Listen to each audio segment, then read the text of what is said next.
എനിക്ക് തോന്നിയിട്ടുണ്ട് ഗുരുവായൂരപ്പൻ പോലും സ്വന്തം ദേശത്തെ ക്ഷേത്രം പ്രൊമോട്ട് ചെയ്യുന്നൊരു ഈശ്വരൻ ലോകത്തുണ്ടെങ്കിൽ അത് ഗുരുവായൂരപ്പനാണ്. വെച്ചാൽ എന്നെ കാണാൻ വരുന്നവർ എന്നെ മാത്രം കണ്ടാൽ പോരാ, എൻ്റെ നാട്ടിലെ അമ്പലത്തിൽ കൂടി പോയി കഴിഞ്ഞാൽ നിങ്ങൾ വന്നത് പൂർണ്ണമാവും എന്ന് പറഞ്ഞ ആളാണ് ഗുരുവായൂരപ്പൻ. ഒപ്പം സ്വന്തം ഭഗവാനെ കാണാൻ വന്നോളൂ, ഒപ്പം ആരെ കൂടി കാണണം? എൻ്റെ നാട്ടിലെ അമ്പലം കാണണം. അതേതാണ്? മഹാദേവൻ്റെ അമ്പലം മമ്മിയൂർ. നമ്മൾ മറ്റേ ഭാഗവതർ അവിടെ നിന്ന് അങ്ങോട്ട് തിരിഞ്ഞിട്ട് പോയി സങ്കല്പിക്കും, അത് വേറെ. പക്ഷെ സ്വന്തം നാട്ടിലെ ക്ഷേത്രത്തെ പരിഗണിക്കാൻ പറഞ്ഞു ഭഗവാൻ. നമ്മളതല്ലേ ചെയ്യേണ്ടത്?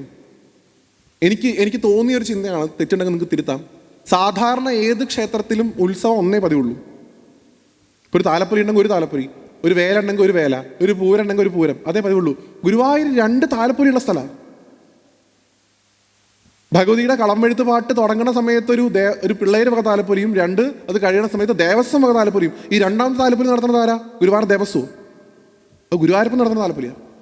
ദേവസ്വം എന്ന് പറഞ്ഞാൽ ആര് നടത്തുന്നു? ഗുരുവായൂരപ്പൻ നടത്തുന്നു. നാട്ടുകാർ നടത്താതിരിക്കുക വോട്ട പറഞ്ഞു. എൻ്റെ ഭഗവതിക്ക് എൻ്റെ വക കൊല്ലത്തിലൊരു താലപ്പൊലി എന്ന് തീരുമാനമുള്ള ആളാണ് ഗുരുവായൂരപ്പൻ. ഗുരുവായൂരപ്പൻ ഒരു ഉത്സവം ഒന്നേ ഉള്ളൂ, പോയെന്ന് ഇറങ്ങിയിട്ടുള്ള 10 ദിവസം കുംഭത്തിൽ. ഭഗവതിക്ക് 2 താലപ്പൊലി. ആലോചിച്ച് നോക്കൂ. എപ്പോഴും പ്രൊമോട്ട് ചെയ്യേണ്ടത് സ്വാമി അയ്യപ്പസ്വാമി നമ്മൾ 41 ദിവസം വ്രതം എടുത്ത് കാണാൻ പോണ ഭഗവാൻ പറയണു, നിങ്ങൾ എന്നെ കാണാൻ വരുന്ന സമയത്ത് ഞാൻ ആരാധിച്ചിരുന്ന ഭഗവതിയെ കൂടി കാണും. മളയപ്പുറത്തമ്മ അല്ലാണ്ട് മറ്റേതൊന്നും അല്ല കേട്ടോ. ഏത് അന്യസ്വാമിമാർ വരാത്ത കാലത്ത് ഞാൻ നിന്നെ കല്യാണം കഴിച്ചോളാം, അതൊക്കെ റബ്ബിഷ്. ആ കാലമൊക്കെ കഴിഞ്ഞുപോയി.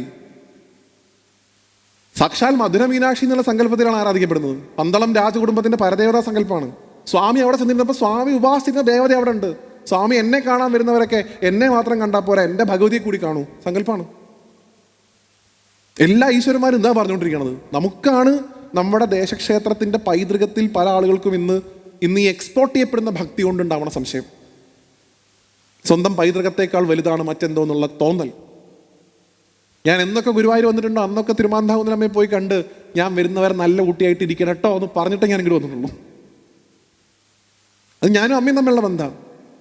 എനിക്ക് പരിമിതികളില്ലാതെ സംസാരിക്കാൻ സാധിക്കുക അമ്മയോടാണ്. നേരത്തെ പറഞ്ഞ പോലെ നമുക്ക് ഇവിടെ കൂടിയിരിക്കുന്ന മുഴുവൻ ആളുകൾക്കും ഒരു പരിഗണനയില്ലാണ്ട്, ഒരു തരത്തിലുള്ള മുൻവിധികളില്ലാണ്ട് നമ്മളുടെ വിഷമങ്ങൾ, കടം വാങ്ങിയ പൈസ തിരിച്ചു കൊടുക്കാൻ പറ്റിയില്ലെങ്കിൽ അത്, കല്യാണം നടക്കാത്ത വിഷമമുണ്ടെങ്കിൽ അത്, സന്തതി പരമ്പരകളില്ലാത്ത വിഷമമുണ്ടെങ്കിൽ അത് ഫ്രാങ്കായിട്ട് അമ്മേ എന്ന് പറഞ്ഞ് സംസാരിക്കാൻ പറ്റുന്ന ഏക സ്ഥലം ഈ ദേശത്ത്, ഈ തട്ടകത്തുള്ള ആൾക്കാരെ സംബന്ധിച്ചിടത്തോളം ഈ ക്ഷേത്രമാണ്.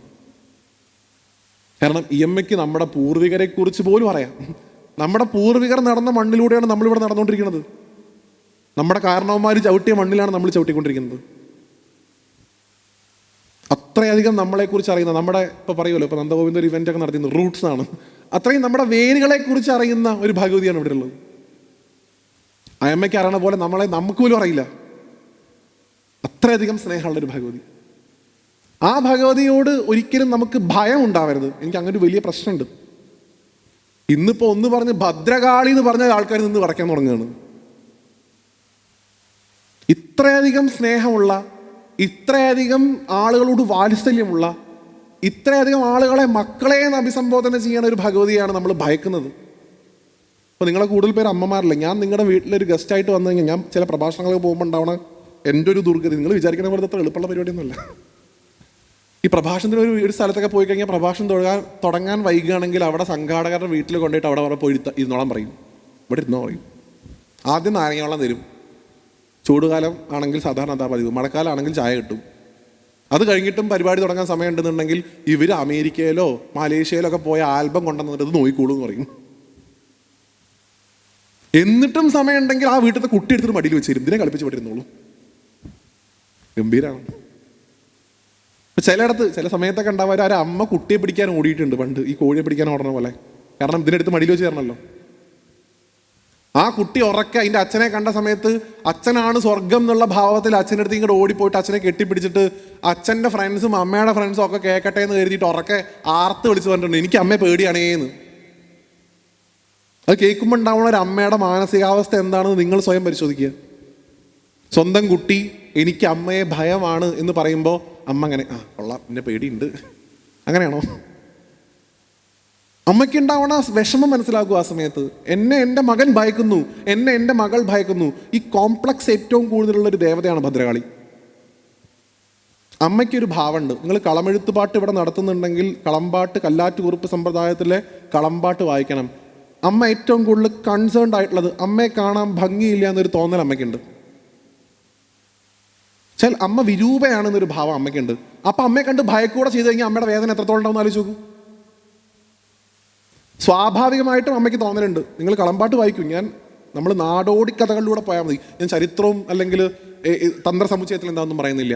സാധാരണ കളമ്പാട്ടിൽ ഭഗവതി അച്ഛൻ്റെ മുഖത്തുനിന്ന് ജനിച്ചതിന് ശേഷം അച്ഛനോട് ചോദിക്കും, അച്ഛ എന്നെ എന്തിനാ ജനിപ്പിച്ച്, ഞാൻ എന്താ വേണ്ടതെന്ന്. ആ ദാരികനെ വധിച്ച് ഭഗവതി തിരിച്ച് വീണ്ടും വന്നിട്ട് നടത്തിയ നൃത്തത്തെയാണ് നമ്മൾ നാടൻ പാട്ടായിട്ടൊക്കെ ആഘോഷിച്ചത്. ഏത് പള്ളിവാള് ഭദ്രവട്ടകം കയ്യിലേന്തും തമ്പുരാട്ടി നല്ലച്ഛൻ്റെ മുമ്പിൽ ചെന്ന് കളി തുടങ്ങി എന്ന് പറഞ്ഞത് അച്ഛൻ്റെ മുമ്പിൽ പോയിട്ട് അമ്മ നൃത്തം ചെയ്തു എന്നുള്ളതാണ്.